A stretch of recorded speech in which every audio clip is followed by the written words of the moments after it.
If you are caring for someone else, whether paid or unpaid, and no matter how many hours you do it, did you realise that you may be missing out on thousands of pounds of discounts for things that you may use every day? The Able to Care podcast is proud to be sponsored by the UK's #1 carers card.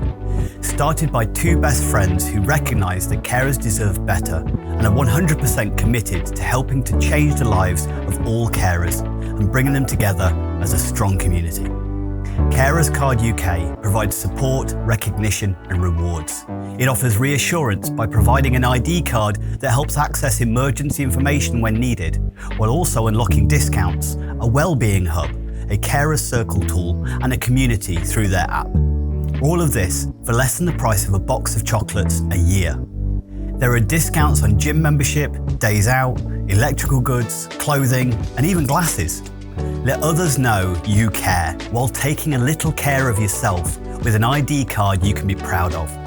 Visit carerscarduk.co.uk/promo code/able to care today to order yours.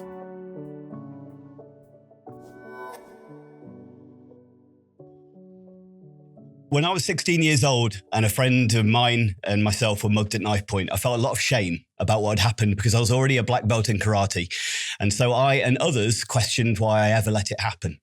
Through our experience, I was led to the work of today's guest, whose book, Dead or Alive, The Choice is Yours, the definitive self-protection handbook, was my first exposure to the psychology of fear.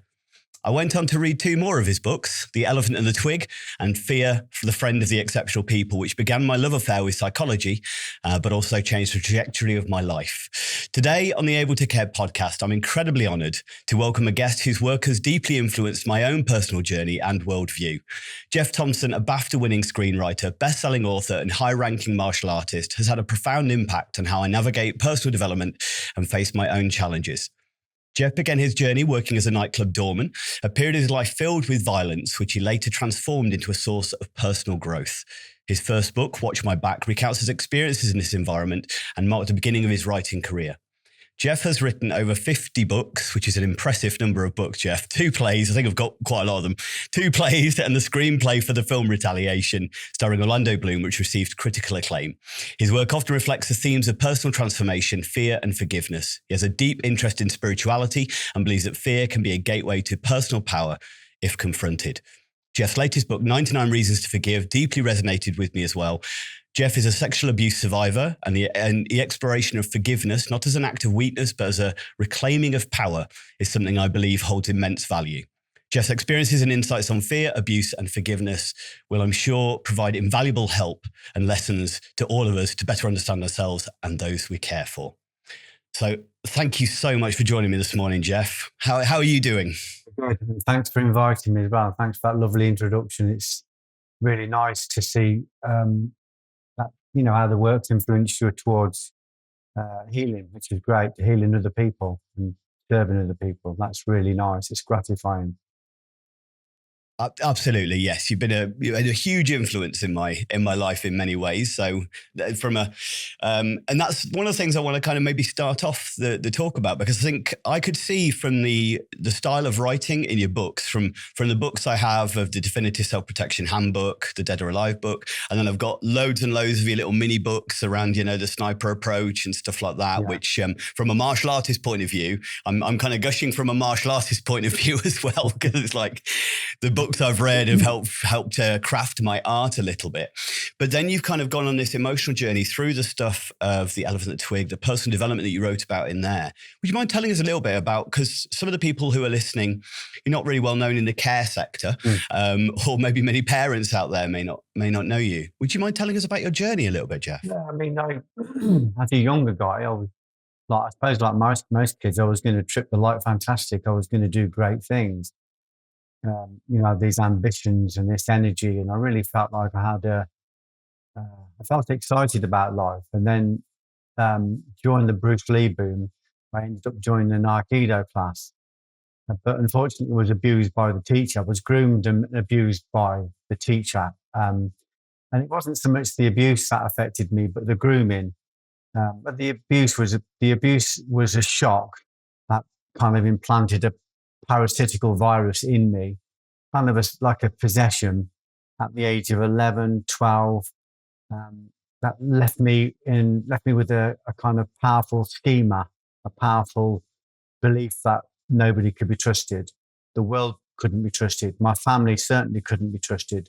I idolized this teacher, so anybody I trusted would abuse me. That's what the schema left me with, which meant from the age of 11, every single decision I made was influenced by that one incident. So it left a very powerful perception or a belief in my mind. It was an unconscious belief, but it was a belief that everybody would abandon me. I ultimately was able to, through deep exploration, I was ultimately able to realize that I was given the belief at that point by this demonic kind of possession. When I say demonic, I mean like divided thoughts. I was given the belief that even God would abandon me. If there was a God, where was he? So that was something I daredn't question. I daredn't question my parents. I daredn't kind of say that they can't be trusted, but I believe they couldn't be. I daredn't say that about anybody. So I certainly daredn't say it about God. It was only later when I started to write stage plays and films that I started to explore this and realize that this parasite had left me with the belief that I'd been abandoned, but the idea of abandonment was an impossibility. I'm actually living and breathing in God, whatever God is to anybody out there. I'm living and breathing it now. I'm breathing it in and out. To the greatest extent, I am it. Somebody actually said to me once, the problem, Geoff, with you is that you think you're God. I said, I don't think I'm God. I know I'm God, just the same as you are, just the same as we all are. I have a certainty about that. I have a certainty that I am a spark of that light. So I had this powerful belief that influenced every single decision I made. So it left me living with a perpetual background noise of fear. I was certainly afraid of teachers, and I was certainly afraid of anybody that showed any attention to me. It left me became a self-abuser, a sexual self-abuser. And this was so subtle, I wasn't even aware I was doing it. It was like I'd be taken over by this lust, and suddenly my hands weren't my hands. But this stuff was so subtle, I never really noticed it was happening. I never thought I was self-abusing. I just thought I was a deviant. I didn't think I was afraid. I just thought I was being cautious. I couldn't admit my fears. I just thought, I was just using psychology at the time. I didn't even realize that. I just thought I was, like I'm not afraid of that. I just don't want to do it. I could do that, but I just don't want to do it. So I was kind of stuck in this prison of very damaged perceptions. And it was only because I kept experiencing very dark depressions, debilitating depressions, that I eventually started to question it. And because every time I went to the periphery of my world and I wanted to write a book, or I wanted to write a play, or at one point I wanted to become a policeman.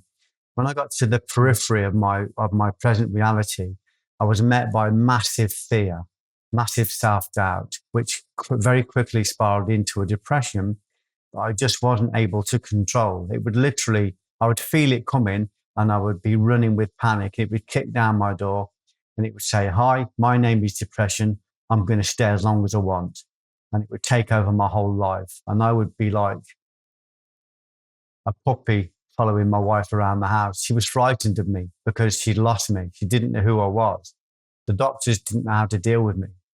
They wanted to give me tablets. Nobody could help me. All the doors were closed to me. That's how it felt. And it forced me eventually to go inwards. It was kind of saying, this energy that was trying to guide me was saying, you're not going to get the answer out there. You're going to find the answer in here. The only true guru is your inner guru. That's the only place you're going to find the actual truth. So I just was in this deep depression. It visited again. And I just had this moment of courage. It came from somewhere. I think it was a divine download, like a theological surge. And I just said, I'm not going to live like this anymore. I can't live like this anymore. I've got a wife. I've got children. I've got a life to live. I refuse to live like this anymore. And the moment I found that courage, this idea for a fear pyramid, just fell into my mind like a coin falling through water. The whole idea of a fear pyramid. Draw a pyramid, write down your fears, least fear on the bottom step, worst fear in the top step, and confront your fears and overcome your fears. My feeling was, if I can overcome my fears, I can do everything I want to do. I didn't realize at the time that this was physics. I was actually converting fear into light, into knowledge. It was like an atom converting an electron. You know, the nucleus of an atom drags the dark energy of an electron in, strips away its negative shell, and forces the aeon, the light, to become part of that radial nucleus. So I wasn't just confronting fears. I was taking animated energies, which I had denotated as dark or angry or fearful, and I was converting them into light. So I was, in a sense, I'd fallen into the natural expansion of the universe. The universe is expanding, and anybody that helps it to expand with knowledge and love will be assisted. So because I had found this courage, I was given this modality to confront my fears, but I wasn't actually confronting my fears. I was actually converting all of these dark perceptions, these dark beliefs, into light. So at the bottom of my pyramid was a mundane fear of spiders. Might seem like a mundane fear, but I got to the stage where if there was a spider in the corner of the room, I couldn't sleep. So I was afraid of spiders. At the top of my pyramid was a fear of violent confrontations. So I went from being afraid of spiders in the bath to, and bearing in mind I was a black belt at the time, as you said, Andy, which made it feel even more shameful because I'm thinking, how can I be so afraid and so timid and so weak when I'm a black belt? So I went from being afraid of spiders to confronting my fear of violence by becoming a nightclub bouncer, and spent a long time, many, many years of working as a bouncer, confronting situations. With no exaggeration, I mean, 4 of my friends were murdered during that period. Coventry was a violent city. You could start a fight in an empty room. You know, it was that kind of place. So it was. I realised that what I'd been given, this grace that I'd received, was an ancient modality. It was the grace given to Arjuna Pandava in the Bhagavad Gita 5,000 years ago, when he has to go to war to win back his stolen kingdom. And he falls into fear. This warrior, this prince of the earth, is afraid of going into battle. And he's delivered a discourse by his chariot rider, Krishna, who represents consciousness. And he teaches him about the fact that none of these things are real. And that if you surrender to me, if you surrender to consciousness as your driver, he said, stepping across this battlefield will be as simple as stepping over the hoof print of a calf in the mud. So it's kind of saying, turn inwards, look to consciousness, let consciousness be your divine sat-nav. So this idea of the fear pyramid, which I'm still unfolding, 40 years later, was a very powerful modality. And that the rest of my life has followed that same course. I'm constantly, not so much confronting and overcoming fears, but I'm going through regular periods of individuation where unconscious things are rising up, and I am integrating them and converting them into light. So I'm converting ignorance into knowledge. Each time I overcome a fear, each time I convert it, my radial center, my soul, gets clearer and stronger, and I'm able to confront the next fear and overcome the next fear. And of course, that's led me on a path of study, deep study, introspection, massive experience, deep self-analysis, self-watching, always observing. And the main thing I observe, to paraphrase Gurdjieff, is that it's all happening in me. We think it's happening in the world. We think it's all out there, but everything out there is just a projection. Someone said to me, "Are you going to change? Are you going to change the world? Do you think you can change the world?" I said, "What world? Last time I looked, there was 8.2 billion versions of the world. Which one do you want to change?" My version, my idea is to change my version of the world, my perceptions, my cognitions, my beliefs. It's exciting to go, I've got this dark depression and it's tormenting me and it's persecuting me and it's imprisoning me. But when I turn into it and say, look, I'm tired of you posturing, tired of you bullying me, come in, have a sit down, have a cup of tea, meet my wife, stay as long as you want. The moment I turn into that and absorb 99% of it, this harbinger of doom becomes a messenger of hope. He's going, oh, he's noticed us. Right, let's start to work. And I take the names off depression, take the name off fear, take the name off anxiety, take the name off anger, grudge, revenge, greed. And what am I left with? Massive energy, massive energy. My depression was a massive energy that I was able to throw my creative tail into and create with. So it's just saying this, all of the energy that we need in order to transcend into higher levels of consciousness is mostly in the suffering that's around us every day. Can you imagine what we could do as a species if we could take all the energy that's utilized in trying to manage suffering, if we could convert that, and we convert it by giving it somewhere better to go. You know, I converted my massive depression by writing about it, by talking about it, by sharing what I've learned with other people, by encouraging other people to free themselves from denotation with consciousness. I'm paraphrasing the Buddha. That's what he said enlightenment was. Freedom from consciousness has freed me from denotation. I'm no longer looking at labels. I'm just going, well, that is that fear there is stopping me from living.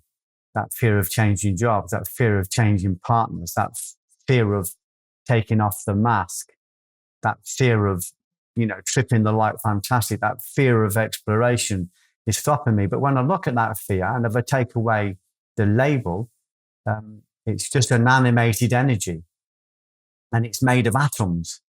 It's actually made of atoms, and I can break that down into its component parts and make something new with it. So I make a book with it, I make a film with it. That's my dharma. Your dharma might be to serve people in the kind of work you do. It might be to, it's different for every single person. So the search for purpose is the search for what is my dharma? What does God want me to do with this energy? Where does he want me to place it?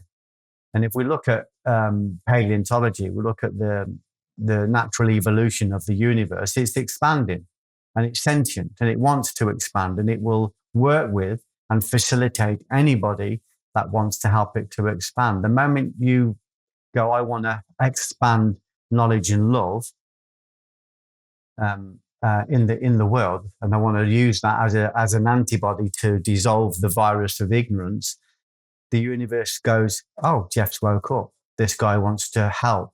Let's facilitate him, and let's facilitate him to the level he's prepared to work. If he's prepared to work harder and he's prepared to be more selfish, we'll facilitate him more. It's the parable of the talents. Those who have are given. Those who have are given more. Those who have not, even what they have got is taken from them. In other words, if we invest our energy in helping the universe to expand, the universe will encourage that. And if we don't, it will take it from us and give it to somebody else. It's constantly looking for better and better vehicles to help the universe to expand to its omega point. Pierre Teilhard Deschardin would call it the omega point. So it wants to find sanctity, completeness. And if we can help it to do that, it will show us how to use the energy of depression, to use the energy of, of abuse, to use the energy of fear, and to find a place to put it and convert it. And it will show us how to do that. So my life has been, my journey was interrupted at the age of 11, but that turned out to be a blessing because it left me so fearful. And it left me in a place where I could not find answers in the world. I just could not find, and I was looking. It left me going inwards and finding answers on the inside. And I it was kind of like an implicit covenant if you show me this stuff, if you show me how to do this, I will promise to share it with other people. So I'd accidentally triggered on the Holy Grail, the Philosopher's Stone, the secret to perpetual motion. If you receive in order to share, you will always be abundant. But as Rumi says, you have to receive the water and let it turn the wheel and give it all away weeping. That's the only way you stay in the garden. So you've got to keep it moving. So what I'm doing with you now is part of the covenant I made with God 40 years ago. When I find the truth, I'm going to tell everybody that wants to hear. I'm going to tell everybody in whatever way I'm called to tell. So that was my journey. I ended up climbing my pyramid. All of the fears on my pyramid, Andy, were placeholders. I was afraid of spiders. I was afraid of going to the dentist. I was afraid of karate competitions. But when I started to climb the pyramid, other more subtle fears started to appear. I was desperately afraid of my mom withdrawing love. I was afraid of my wife, who was like a bit like my mom. She would threaten me by withdrawing love. I was frightened of constantly frightened of being abandoned. I was certainly afraid of being abandoned by my source, which is I guess our greatest fear. And even the belief that there isn't a source. There's an exploration worth getting out of bed for in the morning. So I just, so all of these other things, I was afraid of change. I was afraid of success. I always kept talking about wanting to be successful, but I was afraid of success. I didn't know what it meant. When I started to talk about success in my study, it said, what is it to you? What does it mean? But from my working class roots, success to me was like, winning the lottery or, having loads of money or just writing a song that gave me money for the rest of my life, or having an idea that just brought instant riches. It was kind of the idea of success, but with no structure, no bones, no infrastructure, no idea. So it demanded that I actually articulate what it is I wanted to do.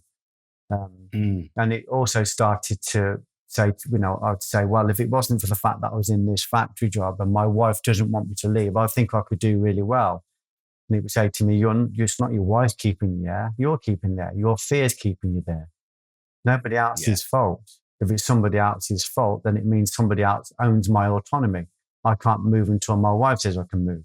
I can't move until my teachers say I can move. I can't move until the politicians give me permission. So I started to realize I had a deep-seated fear of middle-class intellectuals. So all of these subtle fears started to come, and they said all of these subtle fears, they are lies, but they contain a massive amount of energy. Mm-hmm. And if you're able to confront these fears and absorb 99% of it, this three-dimensional monster will become a two-dimensional cartoon, and then it will pop. And the negative element will be liberated, and the light that's in it, the effulgence, will bind to the closest nucleus, the closest stable nucleus, which was my ever-growing radial center. Right. So it's just been continual from there. So I went on a long journey of deep study, reading books that I didn't really understand, but recognizing that the soul understood it, read it like a barcode.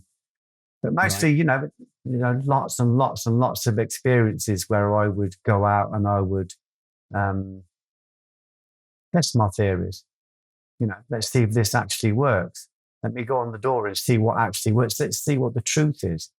I went on the door because I wanted to find out what martial efficacy was, because there was so much contradiction in the martial arts. There were so many legends and heroes just telling lies, or just certainly not telling the truth, because the truth conflicted with the dogma of their system. So I've got these gods of martial arts telling me conflicting things. What's the truth? So I went on the door to find out the truth for myself. And I found out the truth was very, very simple. I mean, I had to risk my life to get it, but it was there for anybody to see. It was so obvious, but it was very threatening, because to see the truth meant that everything I'd trained for was a lie. So I've got to let go of all that infrastructure, all that safety. I've got to go against the art. I've got to go against my teachers. I've got to say something that they don't want to hear, something they might violently oppose, which a lot of them did. But I'd made a vow to share what I'd learned. So I started to write about it. And on the door, the martial advocacy wasn't, the actual idea of martial advocacy wasn't difficult. It was still difficult to do because you're facing violent people. But the egregore of the door, the spirit of the door, the kind of ionic field that held all of the knowledge from that world said to me, do you want to know more? You've learned martial efficacy. You found a truth. That truth has acted as a nucleus. You're drawing people towards you from all around the world who want to hear it. Do you want to know more? And I said, yeah. And he said, okay. You're fighting these monsters every single day, and there's a lot of them, and they seem to just keep multiplying. Where are these monsters coming from? And I was shown that I was creating these monsters with my perceptions and beliefs. I was projecting them into the world unconsciously. And then I was creating techniques and methods and systems to confront and overcome and defeat the very monsters I'd created and forgotten. So he said, instead of fighting these monsters, why don't you stop creating them? You know, like at the cinema, you're watching the film, but you've been in the cinema for so long that the film feels it's like it's real and you're stuck in the reality of the film, but it's a horror film. But then suddenly you have a moment of clarity and you look at the film and you follow the light back and you realize that there's particles of light coming from a projector. Those particles of light aren't horror films, they're just particles of light. When I go back to the projector, I realize it's pure light, pure love coming through negative images that's on the film. It's saying change the images. If you change the images, you'll change what's on screen. You won't change reality by changing the screen or what's on the screen. You change it by going back to the projector. That's the work. That's the very difficult work, because each of these images, these perceptions, these beliefs, these cognitions, these concepts, these precepts, they are sentient. They contain light, they contain energy. And a lot of them don't want to be changed. A lot of them are quite happy living and squatting in your body and experiencing the party that is Geoff Thompson and taking over when they feel like it. So my job then became to stop creating monsters. So at the time on the door, I was doing a very, very good job of creating lots of monsters. I was in hundreds of fights. I was involved in thousands of violent situations, thousands. Without exaggeration, I was working 6 nights a week, and it was a violent city. And every room in my house had weapons. I had weapons under my bed. I slept with nunchuckers. I had weapons in the footwell of my car. I talked about violence. I wrote about violence. I taught violence and you know how to defend against violence. So my whole life was a full immersion into the belief that violence was real and I needed to defend myself. When I realized that I was creating all this because I was fully immersed in it, I just slowly started to reverse it. I got rid of all the violent books. I stopped writing about violence. I stopped talking about violence. I stopped teaching violence. I put books of philosophy by my bed and built a shrine and started to study religious books and philosophical books. I started to expand my intellect. I started to expand my mind.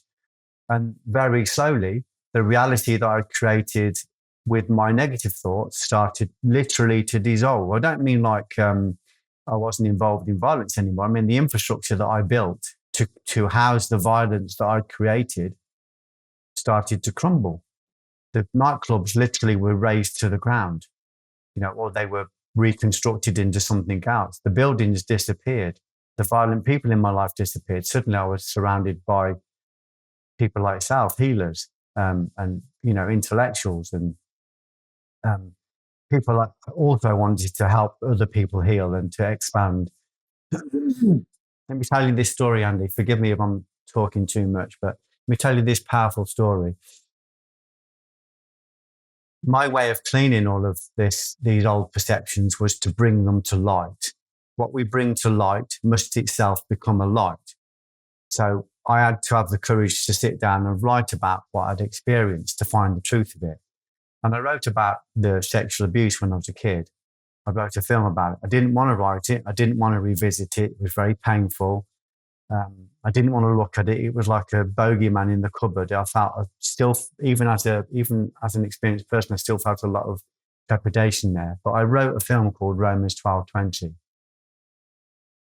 The day I finished writing the script, literally the day I finished writing it, my wife said, "Have you seen the newspaper?" And I said, "No, what's in the newspaper?" She said, "That person that abused you when you was 11, he's finally been caught. It's in the newspaper. He's been caught for a glut of historical crimes and you've got to go to court." And I thought, wow, that's very strange.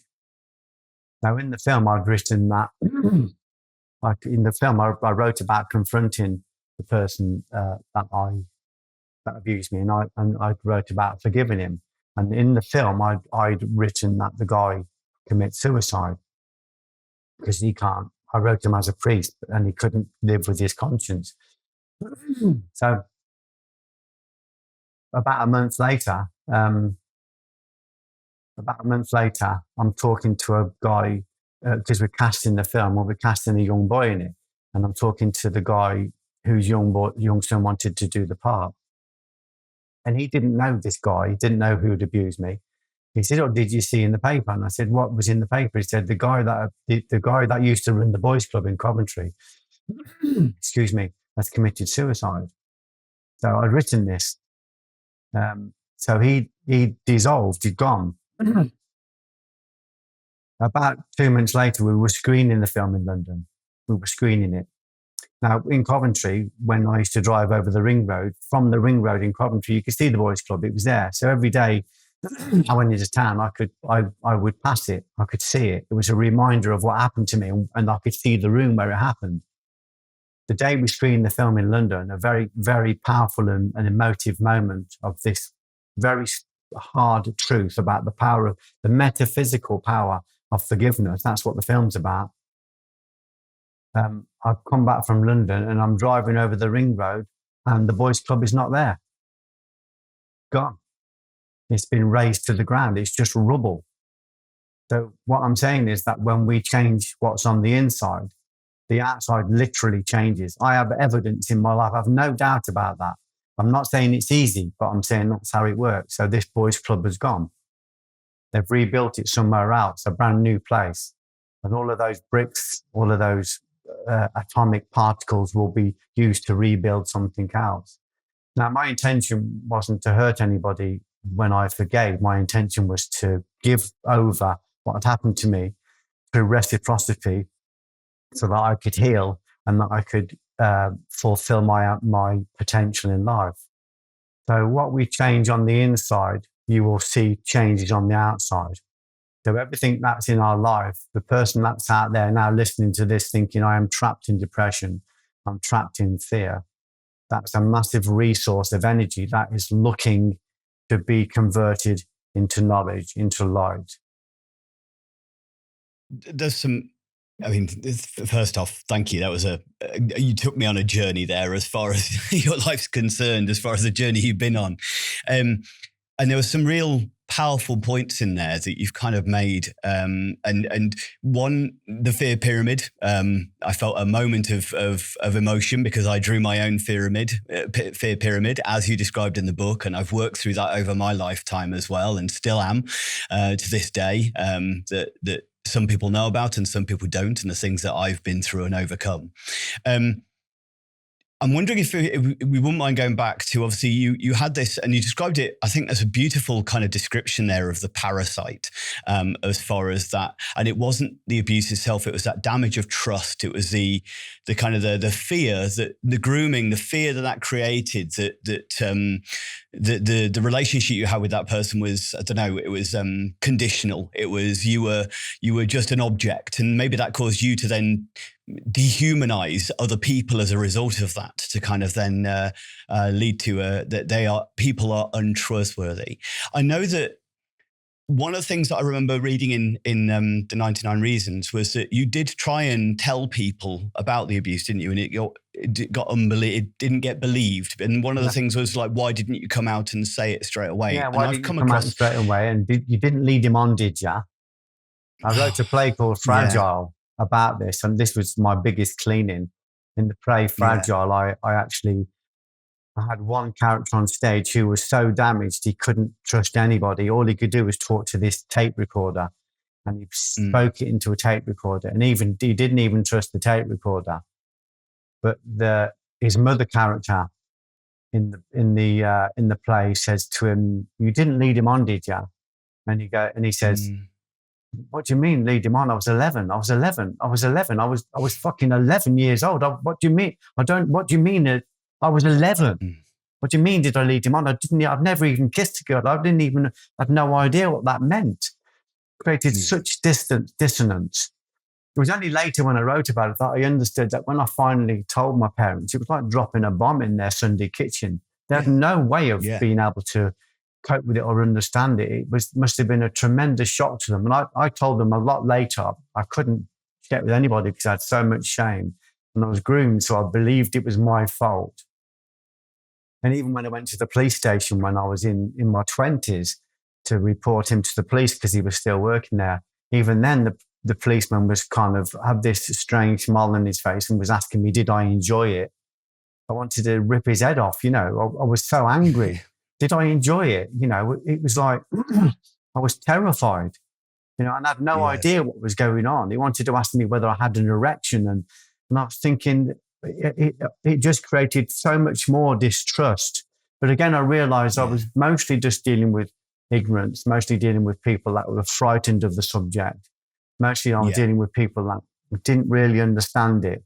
So I had to eventually, to clean it, I had to go in myself and I had to trace that parasite. I traced him through his habits. He liked to overeat, this parasite. He liked sexual pornography. And he liked that kind of extreme end of sex. He liked validation, lots of validation. He wanted lots of validation from people saying how great he was. So I was able to trace him through all these things, and eventually, one after the other, emaciate this parasite by taking away his food source. It's no longer looking at sexual pornography, no longer self-abusing, no longer looking for validation, no longer, becoming more selfless rather than selfish. And when I made my body inhospitable for this parasite, eventually he was weakened to the point that I was able to just evict him. Mostly I created a higher vibration that attracted this negative energy out. It was excited by the higher vibration of compassion and love and art, which I did through the writing. So most of that parasite and its foot slogs, or the little addictions it had developed, I was able to deliver through the written word, through 50 books, through 15 films, through 5 stage plays, through a musical. Everything I write about is revisiting this in cycles and cleaning it and cleaning it and cleaning it. But when you've got a very, very powerful purpose like that, and the purpose isn't for me just to clean myself, my purpose is for me to cleanse, become a totality, like a unified being, and share what I'd learned with others.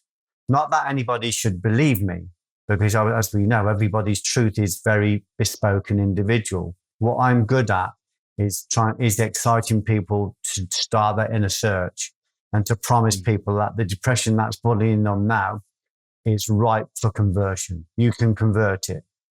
You won't convert it through the usual means, even though you might have to go to the usual means as a way of coping with it temporarily. But eventually, when you turn into this, if you're prepared to absorb 99% of it, in other words, sit in the middle of the depression and look at it and go, show me what you've got.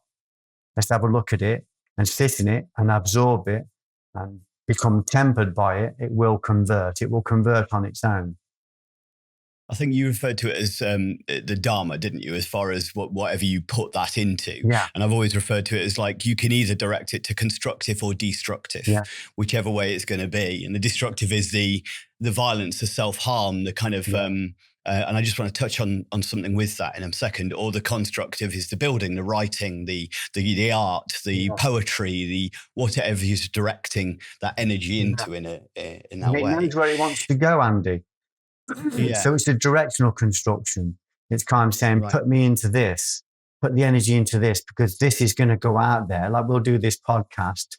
This is an example of a directional use of that energy. And this will go out once it's finished, and it will sit on the internet forever. It'll sit in the ether. It'll sit in the aeonic field forever.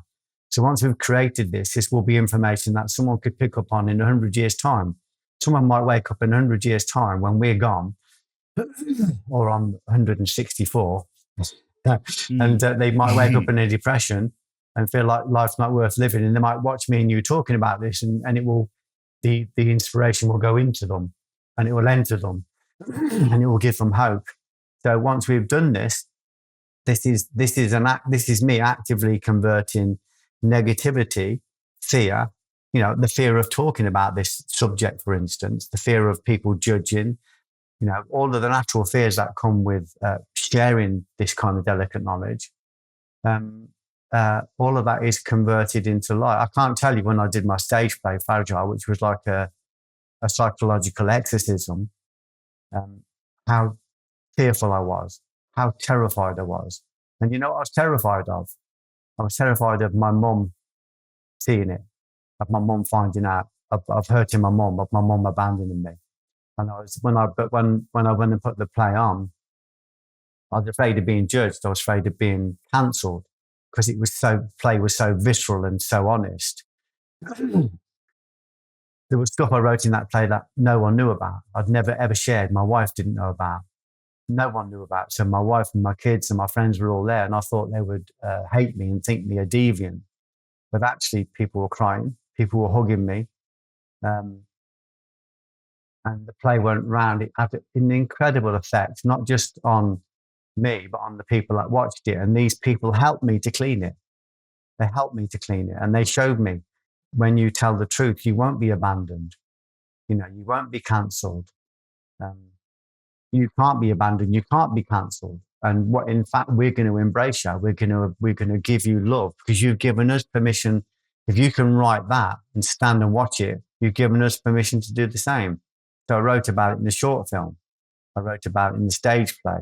And I wrote about it in the feature film with Orlando Bloom, which was, again, I'm thinking, what, do I have to go here again? Do I have to go here again? But it was another cycle of cleansing. And I got more detail out, and I got more of the residue out. So it was like an antibody searching. This energy was like an antibody searching through the veins and arteries of my body, looking for bacteria and cleaning out every last bit. You can't be a totality until all of that stuff has been converted, all of that stuff, mostly from childhood. So I went through it again and again and again. I remember spending probably 12 hours with Orlando Bloom, who was picking up my story like a pin in a crab shell, taking out every last morsel. What does this mean? Why does he do that? What is the intention here? He was so thorough. But I recognized that it wasn't about me making a film. It was about me cleansing. And the film was a vehicle for me to put it in. And once the film was out there, the film will go out as its own spirit with its own autonomy, and it will work. It will go out and talk to people when I'm not there and long after I've gone. But it has to contain a kernel of truth. But the truth in that film was so powerful that we attracted a Hollywood superstar, Orlando Bloom, for a film that we couldn't afford Orlando Bloom's lunch. But we attracted him because he was drawn like this by the radial truth in the film. So when you tell the truth, it does act as a radial force, like a nucleus that will repel what it doesn't need and will draw in what it does need. Even a Hollywood star. Let me tell you this story to show you how powerful truth is. The film has a pivotal scene in it, and we call it the handshake film because there's a point in the film where he shakes hands with his abuser and forgives him. And the guy that produced the film didn't want that scene in. He couldn't explain why, but he didn't want it in. And he wasn't a very kind guy, and he gave us a lot of trouble. And he said that that scene is going to go. It's going to disappear. He said, and if you don't like it, I'll just bury the film. And so the directors were going to take their name off the film, and everybody was upset because there was no turning this guy. Orlando couldn't convince him. The directors couldn't. No one could convince him. And Orlando said to me one day, we're doing a screening at my house tomorrow. Do you want to come and watch? And I said, I can't make it tomorrow, but the boys will come, the directors. And I remember saying to my kids, I wonder how God's going to convince this guy to let us keep that scene, because the film is ruined without it. This is the pivotal scene. And I kept thinking, I wonder what he's going to do. Anyway, my director friend, Paul, was at Orlando's house. He says, when he went, he said, he walked in there, he said, and Orlando was with this pretty girl. He said, just a pretty girl, like a girl next door. He said, when they started to screen the film, this pretty girl went outside, went into another room, put some makeup on, and Katy Perry come back. So Orlando had just started dating Katy Perry. So Katy Perry came back and they sat and watched the film. And the producer looked at the director and said, I know what you're saying. I know what you look. I know what that look is. You want me to put that scene in, keep that scene. I'm not keeping it in. It's gone. I've already told you. If you don't like it, I'll just bury the film. And Katy Perry touched his arm and said, but that's the best scene in the film. Bearing in mind, we've spent the last 3 months begging him to keep this scene. That's the best scene in the film. He went, okay then. And that was it. So this truth was so powerful that it attracted Katy Perry to come into this room, to sit with this guy, just to touch his hand and anchor it and say, leave that scene in. I love that. That's the power of truth.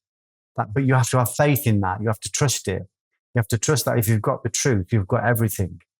And we had the truth in that film. And that's why there was so much rigor to get to the film, to get it made.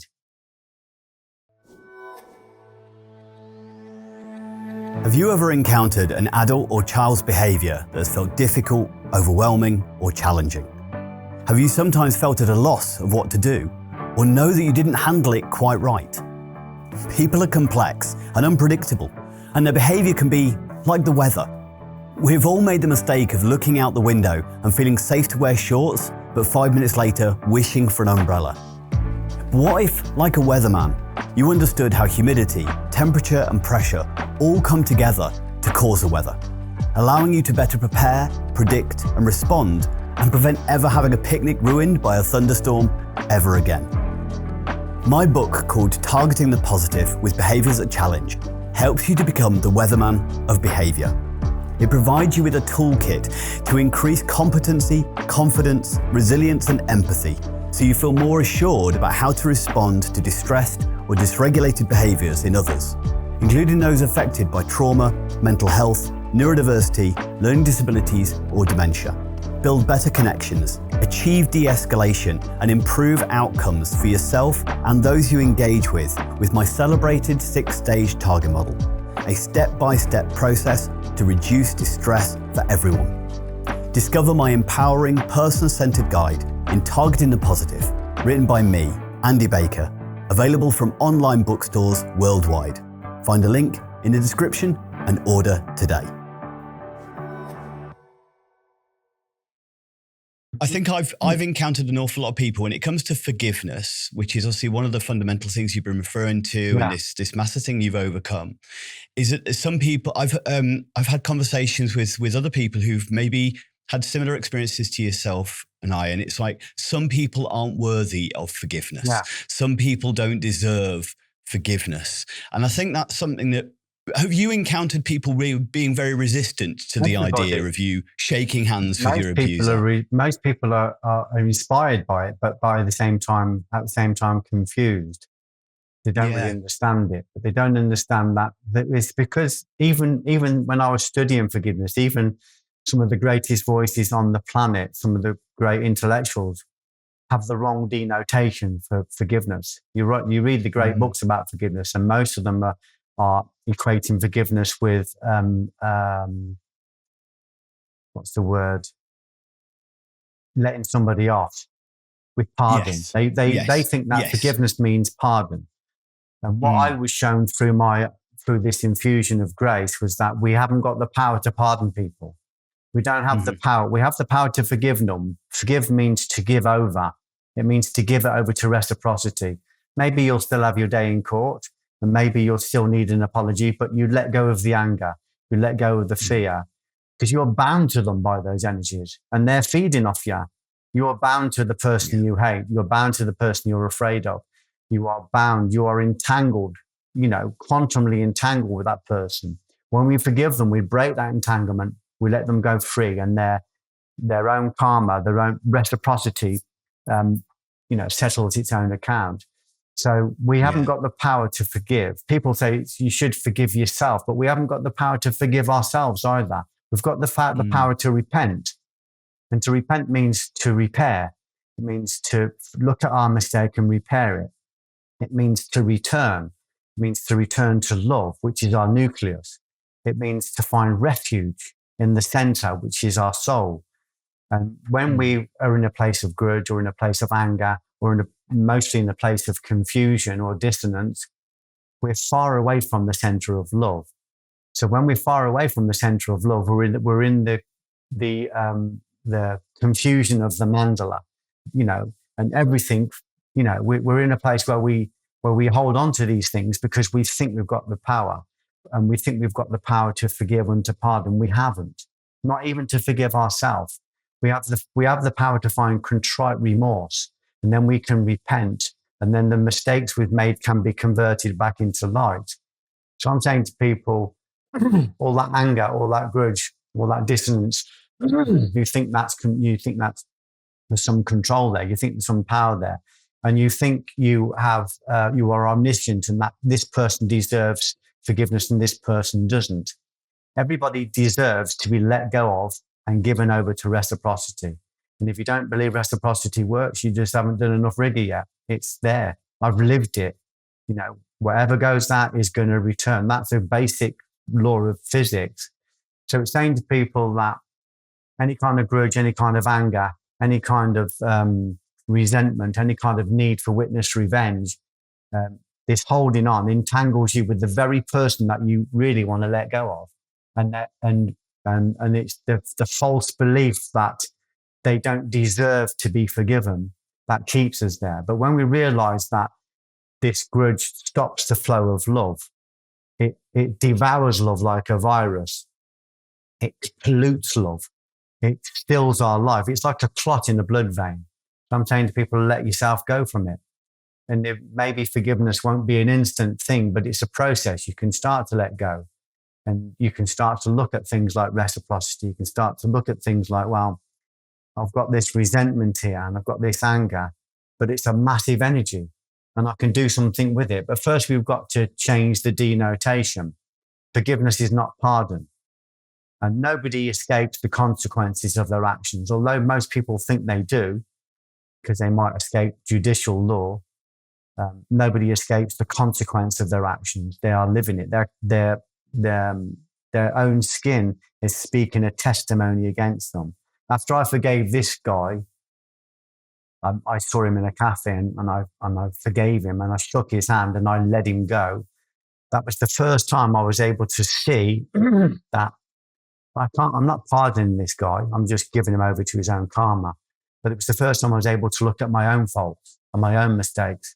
And I had so many things that I was doing wrong. So many things I needed to repair myself. I didn't need to concern myself with the sins of other people. I needed to concern myself with the errors of myself.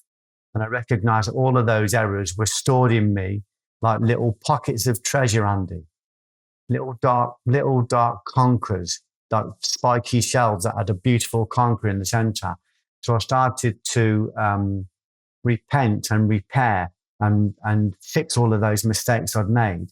Initially, by no longer doing it, I stopped doing the negative things. And where I could, I repaired the mistakes I'd made. So forgiveness is not about pardon. And we haven't got the power to pardon. That's a divine attribute. But we have got the power to give it over, and we have got the power to repair our own mistakes. I think there's a wonderful quote I often refer to, which is, anger is a punishment we give ourselves for other people's behavior.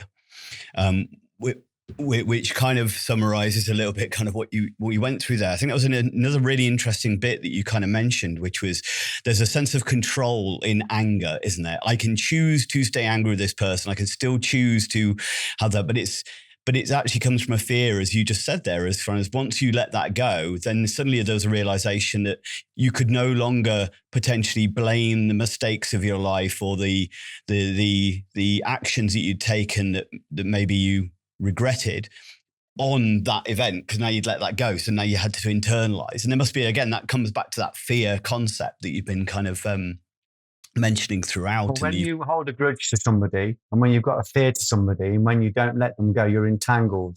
You are bound to them.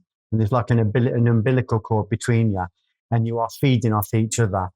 Or the parasite in you is feeding off the parasite in him. The only way to stop that from happening is to disqualify it and let it go. I did it by forgiving the guy and by letting him go. And then I witnessed over the time how his own karma caught him up. He could have found a place of repentance, but he didn't. I also saw it by how the infrastructure, the negative infrastructure in my life dissipated as I cleaned the inside. And I found a very directional way to clean that. And my soul showed me what that was. It wasn't like I made it up. I listened to my soul. It had its own instruction manual. It would tell me where to go. It would say, this is where you can put it. Put it into this film. Put it into this play. Put it into this action. You can sanctify anything with charity, with love. So my job became about converting evil into good. And when I say evil, I mean it in the sense of Thomas Aquinas. You know, evil as a privation, evil as something that lacks wholeness.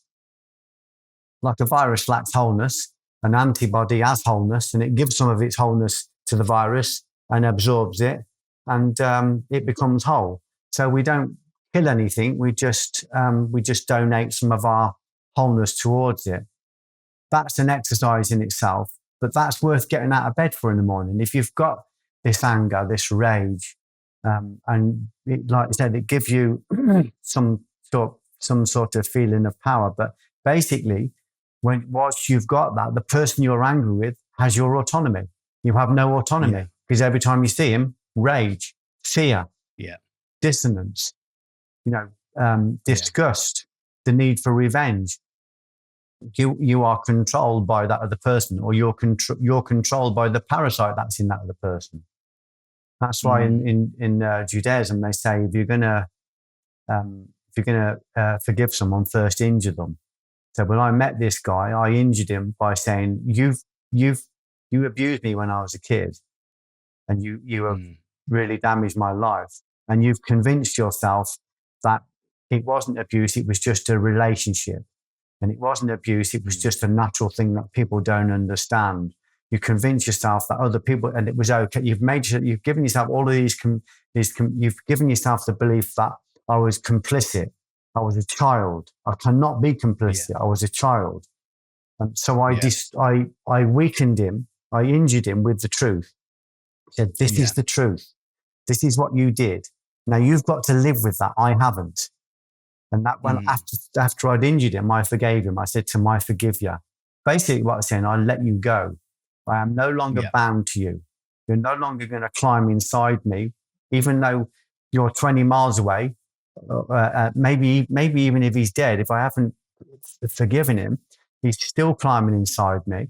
He's still abusing me. He's still taking over because I haven't got rid of the parasite. So the idea is this, again, in Judaism, which is a great philosophy, they talk about if you meet somebody that has harmed you, chase after them and serve them. Because they've got something of yours and you need it back.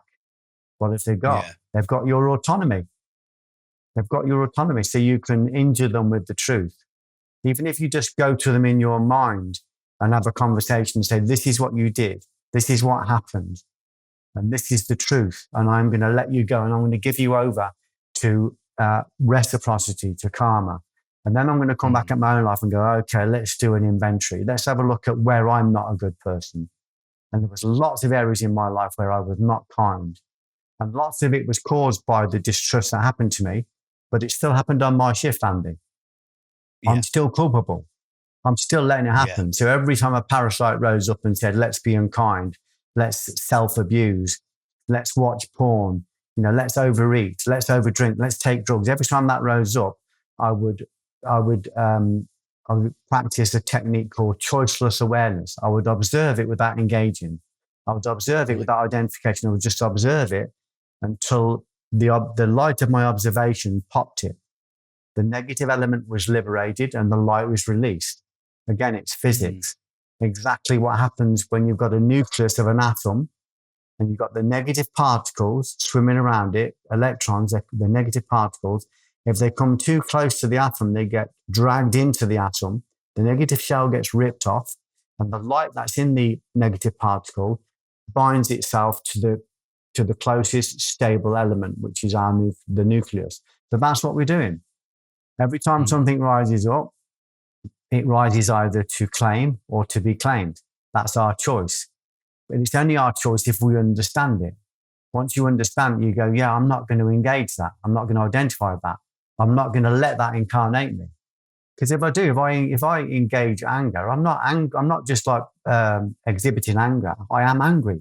The parasite of anger is rising up in me, and I am anger. And that steals my autonomy.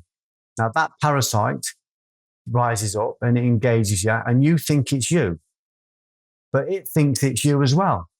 That's where the confusion is, and it acts through you, and then it does negative things in the world. Then it recedes because it's had its feed, and it disappears a little bit, and then you find yourself sat there with the consequence of what it's done, and you say things like, "I don't know why I did that. It was out of character. It wasn't me. That's not like me. I don't know why I did it. I don't know what came over me." And it's because something rises. And a lot of the time we let it rise because it might give us a bit of pleasure to be unkind about somebody, or to watch sexual porn, or it's very delicious, isn't it, to be angry at somebody? I'm so angry. I remember saying to people, I remember being in rages because, people didn't acknowledge my hurt, my pain. But it was like a kind of form of psychological masturbation. I loved being in that. I recognized it wasn't me. It was this parasite rising up. Once I saw it as a pain body, to paraphrase Eckhart Tolle, once I saw it as a pain body, I thought, right, okay, every time something rises now, I have a choice. I can engage it or not engage it. If I engage it, then it's going to feed off me. It's going to get fat and it'll be stronger next time. If I don't engage it, it's going to weaken and I'm going to steal some of its light until eventually I've got all of its light. My radial force strengthens. My will force strengthens, and that enables me to take on more challenges until eventually there is no unkindness in my life. Let me tell you, there's no unkindness in my life. I won't allow it. I don't allow it. And if I make a mistake, which I do, I redress it as quickly as possible because I am absolutely, unequivocally certain about reciprocity. What I think, what I say, what I do is going to have a palpable and physical effect in the world. So if I don't want to see it in the newspaper tomorrow, I do not do it. That's my practice. And that I've dedicated my whole life to doing that. And my practice strengthens every time I speak to somebody like you, because I'm saying it's helping me to articulate it. And I'm by sharing this truth, this absolute truth, I am taking a negative force and I'm giving it a negentropic property. In other words, I'm helping it to expand eternally. So the light in us, that's in the negatives, is a negentropic force. In other words, it is eternal. It does not atrophy. So we've just got to break away the negative shell. That's the conversion process that Jung would call individuation and integration. Eckhart Tolle would call it just watching, observing the pain body. The mystics would call it feeding the bear. Are you feeding the bear or is the bear feeding you? So we learn to recognize these negatives and we're not trying to get rid of them. We need a positive and we need a negative, but actually we need a force between the two as well. If we've got that force of will between the negative and positive are no longer negative and positive. If we look at a light bulb, a negative element, positive element, and a filament between the two, that creates light. So there's no longer a negative and a positive. It's just light. So the two forces joined by a third create a fourth. And that fourth is the tincture of wisdom or love. So we can create love every day by, I have an urge to gossip. I have a desire to gossip and have a desire not to gossip. When I put my will force between the two and don't let myself gossip, refrain from gossiping, I create light. We can do that every single day. I want to stop and be kind to this guy that's sleeping in this doorway. I haven't got time, and maybe he's conning me. I put my will force between the two and stop. And even if I just give him a kind word or £1 for a cup of tea, or even if I just say a silent prayer as I walk past, I've created light. I've taken something that's in privation and I've created a wholeness from it. So we can do that with every single thing. Everything that's evil, everything that's in privation can be made whole. The kindness thing I wanted to refer to, and I think it's amazing you kind of, I've just written some things down that I'll kind of take away with me from this. And I've always sort of said the two primary human motivators are love and fear. And as you were talking there, I think when you talk about the hate and the anger, most people think that the hate is the opposite to love, but actually they're two sides of the same coin. They're the two sides of the filament sort of thing. That the opposite to love is, or the opposite to love is apathy, not hate. And there's still that containment. The Sarah's fear and courage, kind of, you could put them on the same, the two sides of the same coin.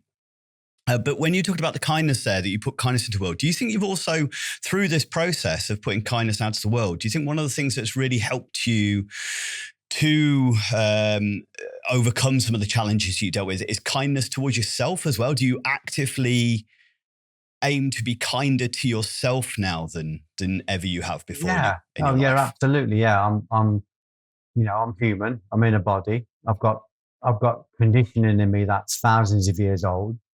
It's not my condition isn't just from when I was born. Some of it I was born with. Some of it's in my chromosomes.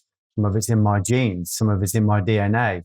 I'm carrying forward the karma of thousands and thousands of years. The universe is perfecting itself mostly through making mistakes. It's constantly trying to find a better vehicle, to create spirit. It's trying to find a better vehicle all the time. And at the moment, we are certainly on this planet, we're kind of the epitome of that.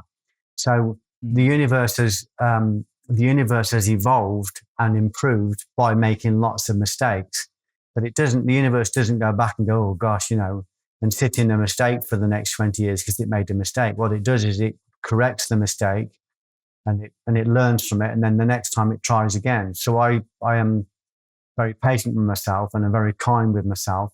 I've read about all of the saints and the philosophers, and that really helps me. It's helpful to see that Francis, even at the level of sainthood, still made mistakes, but he didn't sit there. It was helpful to see that Saint Columba, at the level of sainthood, when he was creating miracles, bringing people back from the dead, was still making mistakes. He made so many mistakes, he called himself the beginner man. And it's helpful for me to go, it's okay to make mistakes, just don't stay there, move forward, redress the balance and move forward. It's good for me to read about Milarepa, who killed 35 people and became a saint in one lifetime because he was in so much deep remorse. It's good to read about Angulimala, who killed 99 people and was converted to love by the Buddha.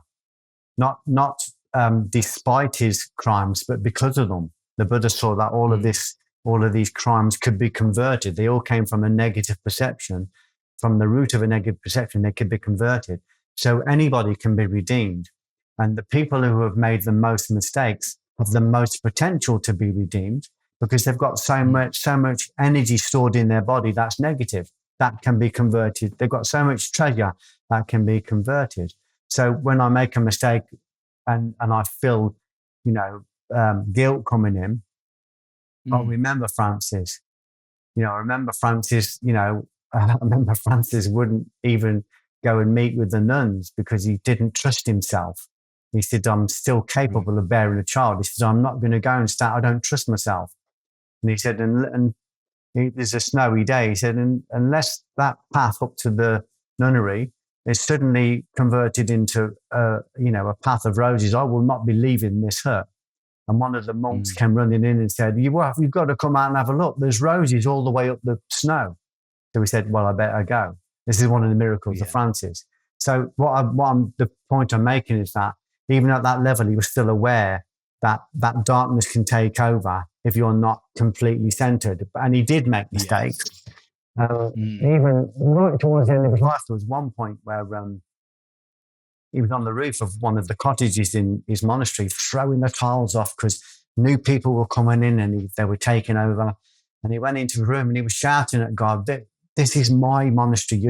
Why are you letting these people come in and take it over? And he said he heard this voice saying, your monastery? Is it your monastery, Francis?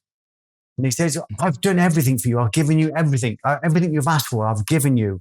And I don't want anything from you. He said, but what about the monastery? You've just said this is your monastery.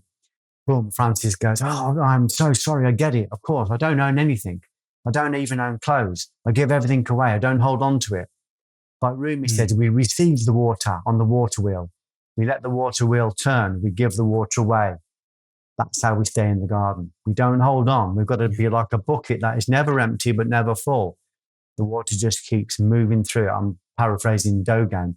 But so the idea is I'm kinder to myself because I recognize that the people who I aspire to be like also still made mistakes while they were in a human body. But the difference was they turned very quickly towards their source and said, I see this. I made a mistake. Please forgive me. Please, I accept whatever the consequences are. And they brought themselves back to love. So it was all about repentance. And they learned to repent quicker. But to repent meant to return. So they returned to the nucleus of love. And if you're in the nucleus of love, you are unassailable. But that's the point, is to try and, is first of all, to get there. And then, of course, to stay there. And that continues to be the work. So, yeah, you've got to be kind to yourself. But as you go higher up the spiritual ascent, you learn not to make so many mistakes because it's too painful. Because you're at such a level of vibration that if you fall out of alignment, you experience what they call spiritual shocks.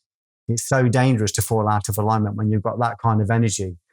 That you have a spiritual shock. You might feel a rush of anxiety or a rush of fear or a jolt of pain that brings you back to the center. And it's like they call it a spiritual shock. And it's to stop you from falling out of alignment and doing great damage with this powerful energy.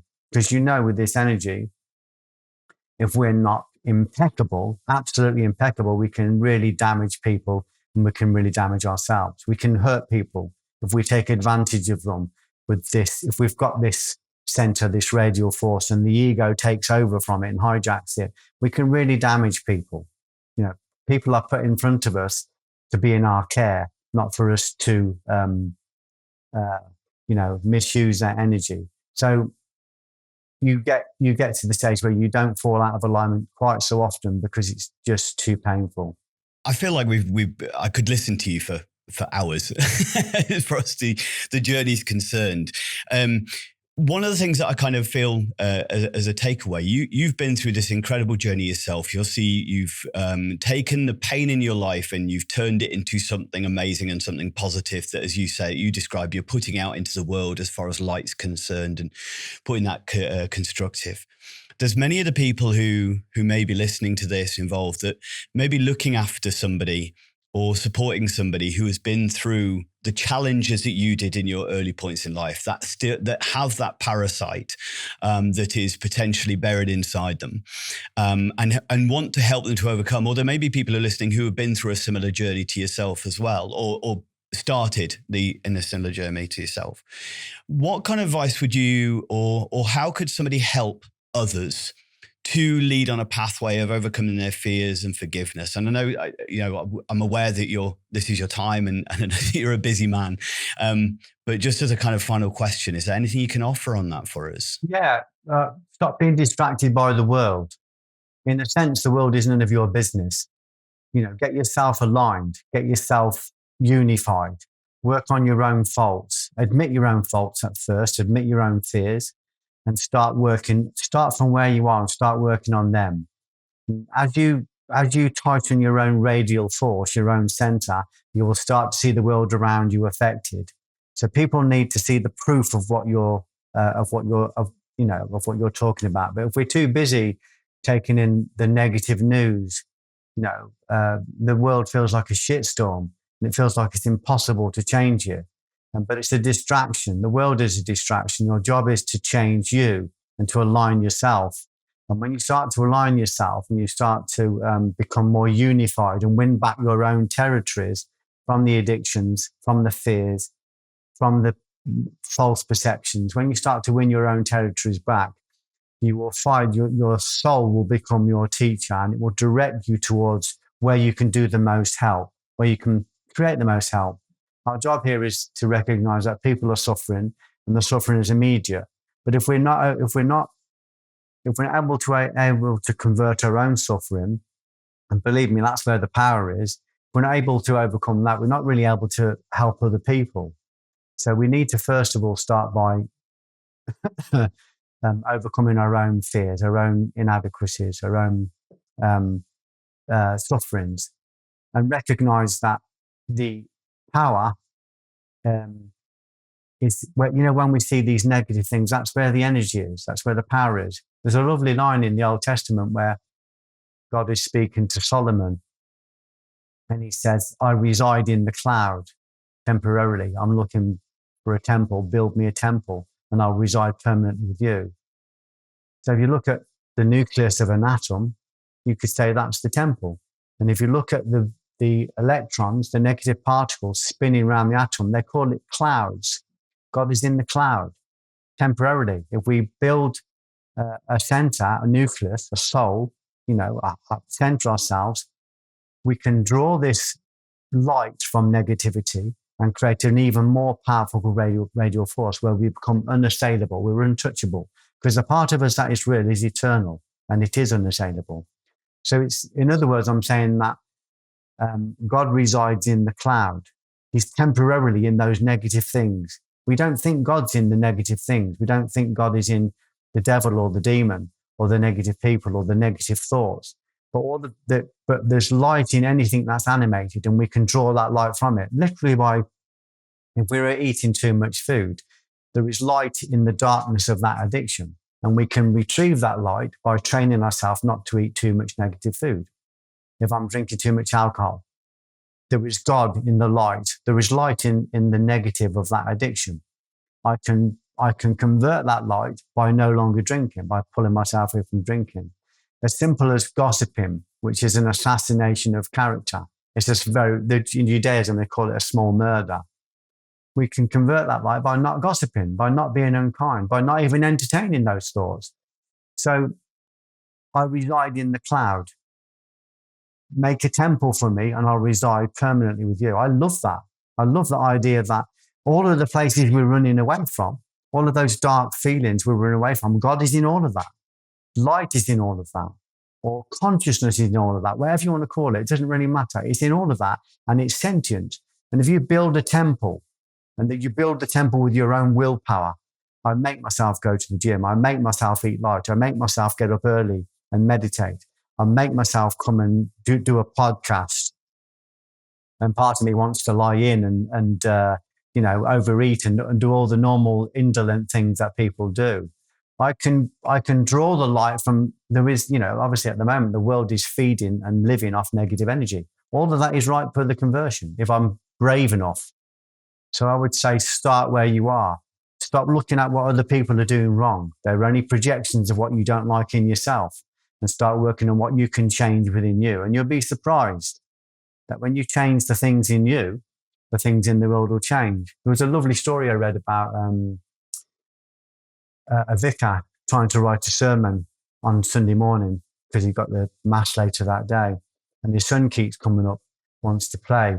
And he thinks, I've got to write this sermon. So he says to his son, look, I just need a minute. So he goes to a magazine and he notices in the magazine, there is a picture in the magazine of the earth, of the planet.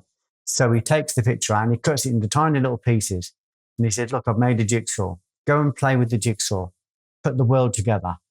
He said, and when you've done it, come and see me and we can play. And he's thinking, it'll take him ages. He said he goes to sit down to write his sermon. 5 minutes later, his son comes back and the picture is completed. And he goes, how did you do that? He goes, oh, it was easy. He said, on the back of that picture, there was a picture of a man. So I just put the man together. And when I put the man together, the world was fixed on its own. That's nice. Yeah. So work on yourself. Story. Work on yourself. Yeah. Don't be distracted by the world. Don't be distracted by the horror stories. Don't be distracted by the conditioning that's coming through your television every single day. Don't be distracted by the newspapers. Change the one thing you know you can change, which is you. And I am living proof that that's possible. You know, I was living in the hell realms, and now I'm in a barn in the middle of a field in Stratford, writing and teaching and studying every day. And my life still has challenges. Of course it does, because I'm still converting things, but I'm living the life I want to live. I've changed consciousness so many times because it's possible. It is possible. And I suppose as you've gone through, you've given so many examples of influences in your life, hasn't you? Similar to how you influenced me in my early life, as far as that, you know, those early books I read that took me on a pathway that I never could have imagined into where I am interviewing you today, which is I went through an emotional journey yesterday, kind of preparing for this, going, I'm going to be speaking to this guy I read about many years ago.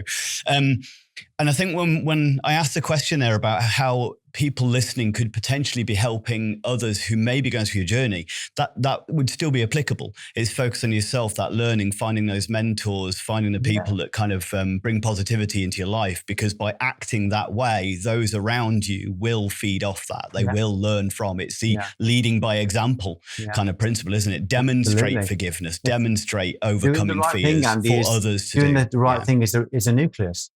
You create a nucleus within yourself, and everything around you will start to fall into alignment. If you haven't got a nucleus, you know, it's the blind leading the blind. So you build yourself a nucleus first, build yourself a center. And that might just be a matter of, as I said, centering down. You know, I feel depression and I feel like spiraling into emotion. Just hold yourself in the center and watch it. That's what I call building a center. And every time you overcome a fear and convert a fear, that center gets stronger. It's not that we build the soul, it's that we reveal it. It's so small, you can't hardly see it, but it contains great mass. It's like a nucleus. It's like 0.1% of the volume of an atom, but it contains 99.9% of the mass. You imagine the mass of a bowling ball and the mass of the volume of a bowling ball and the volume of a basketball are the same, but they're not the same mass, are they? No, you know what I mean? There's a big difference in mass. So when we get when we recognize that the soul has great mass, it's like a black hole, literally. It's like a black hole. And they say that each electron within us, it's like a black hole, and it contains a very powerful radial force. We just have to get rid of all the negatives around it and convert them into this nucleus. And that radial force will draw towards you everything you need. Every time I create every time I create an idea for a film, if I write a script, that script itself becomes a nucleus, and it attracts actors, it attracts the team, it attracts the money. If it's got truth in it, it attracts everything it needs to make itself made. Very amazing to watch how much influence we have on the world.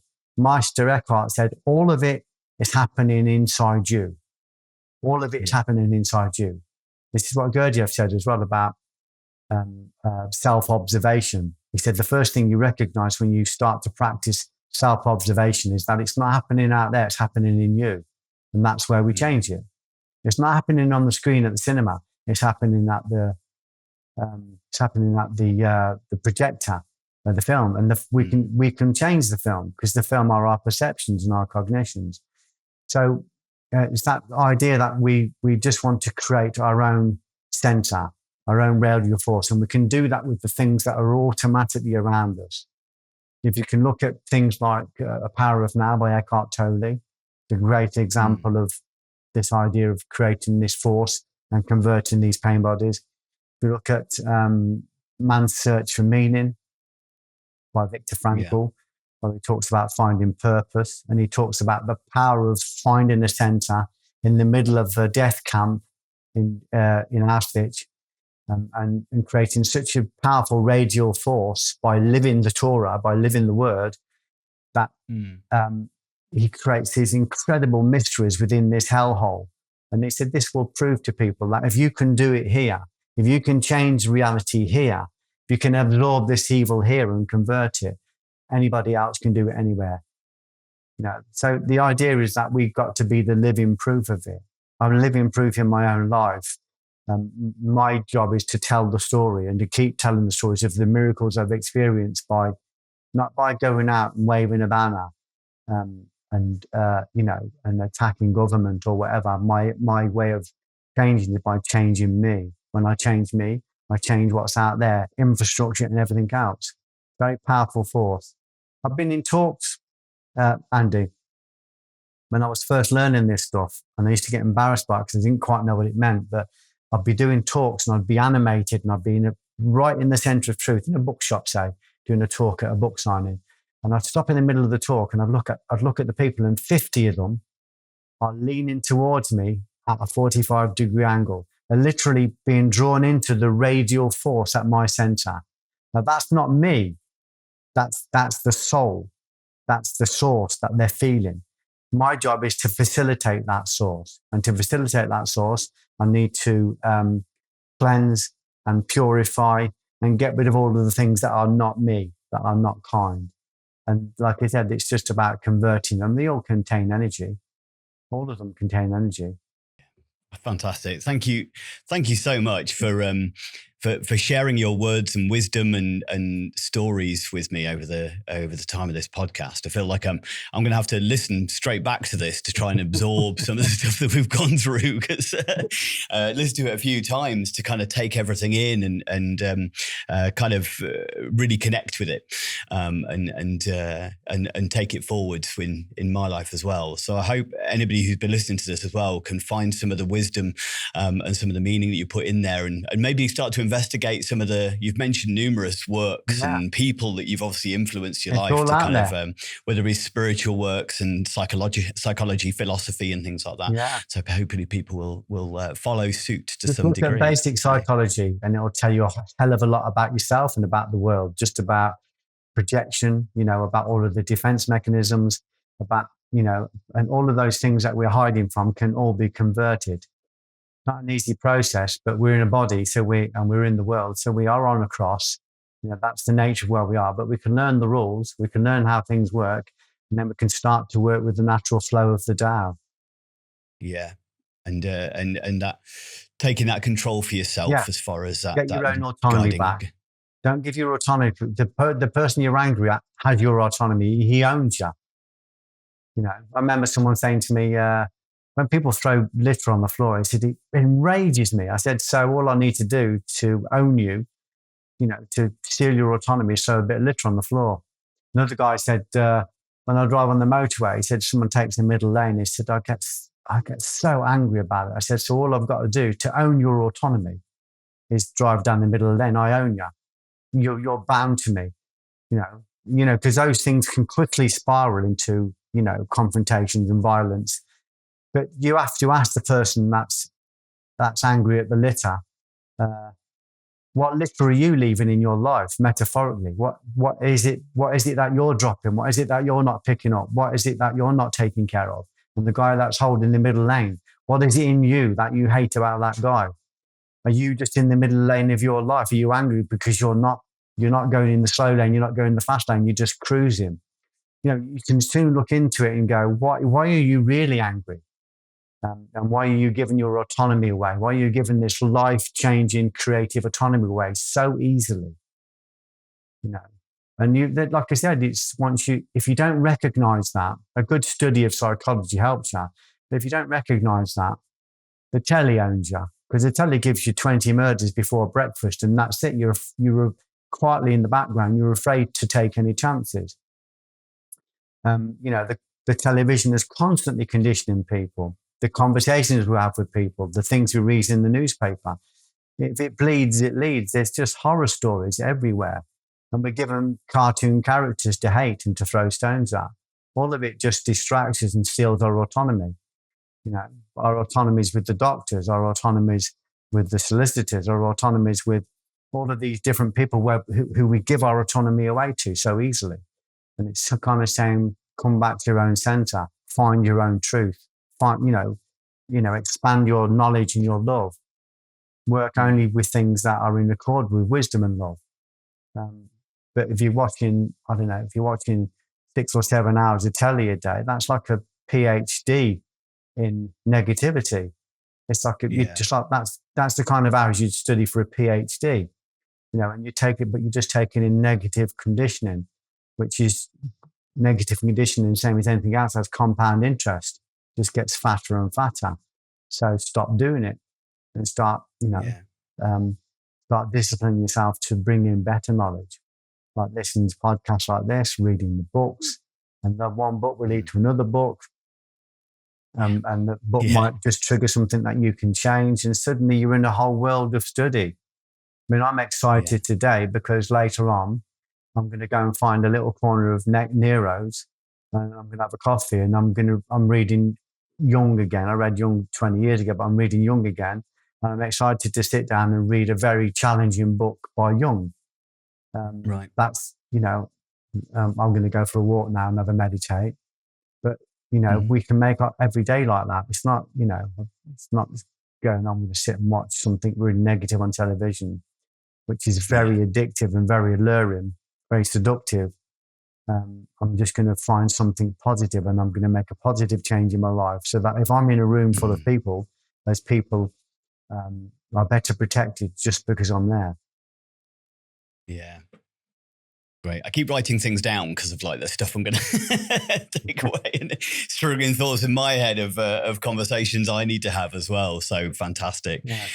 Geoff, thank you so much for your time. And it has been a genuine honor and a pleasure to speak to you. And I could obviously chat with you for much, much longer. So, it sounds like you're going to go off and do some walking, some meditation, and I'm going to go off to work and start teaching. Thank you so much for your time. And I would be willing, wonderful to have you on another time. If you next time you have a book or anything like that, please reach out. Yeah, just let Gabrielle know. Will do. Yeah.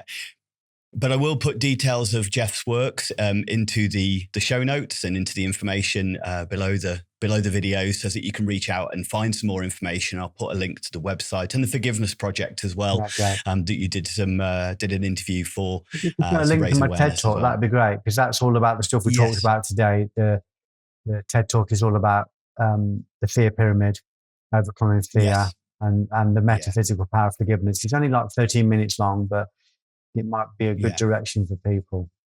It's a great starting point. Yeah, absolutely. All right. Thank you very much.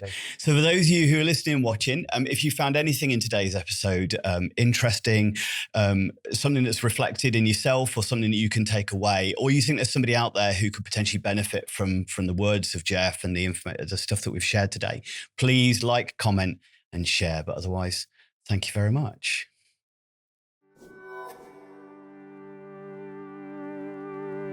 Let me ask you a question. Do you ever find the pressures of supporting, teaching, or caring for someone else overwhelming, and wish you had access to more support and information? The Able to Care podcast, in connection with Able Training, has created the ablehub.uk, where for less than the price of a coffee a week, you can access exclusive podcast content, resources, events, and over 45 certified online courses, covering topics like self-care, understanding dementia, neurodiversity, first aid, conflict management, financial advice, and so much more, with new content and courses being added each month. We are so confident that you will benefit from the Able Hub that we are offering 14 days access completely free of charge. No contract, cancel anytime. Become part of the ablehub.uk community and gain the support, knowledge, and resources you deserve. Don't struggle alone. Be able. Find the link in the description.